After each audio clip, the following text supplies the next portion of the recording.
So some of the complications with breast augmentation are really based in asymmetry.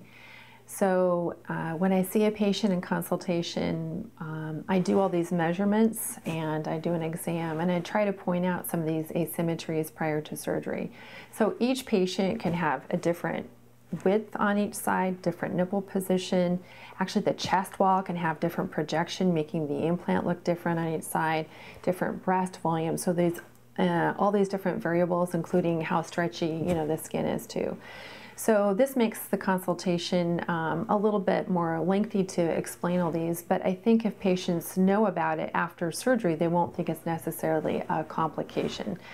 So I would say that sometimes people still have a little bit of asymmetry after surgery because they started out with it, but sometimes it can still be that one implant just drops at a little bit different rate than the other one during healing. So you can have malposition of the implant or asymmetry after surgery.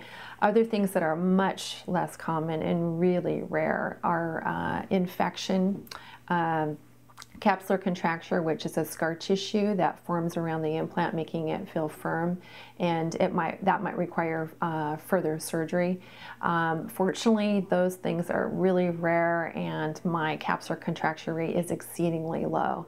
So I feel very blessed in how the outcomes have been for my patients.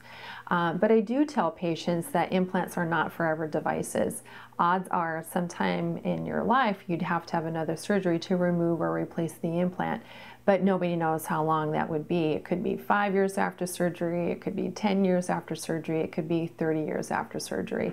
But we do think that the newer 5th generation silicone implants will probably last a little bit longer, and the leak rate is thought to be less.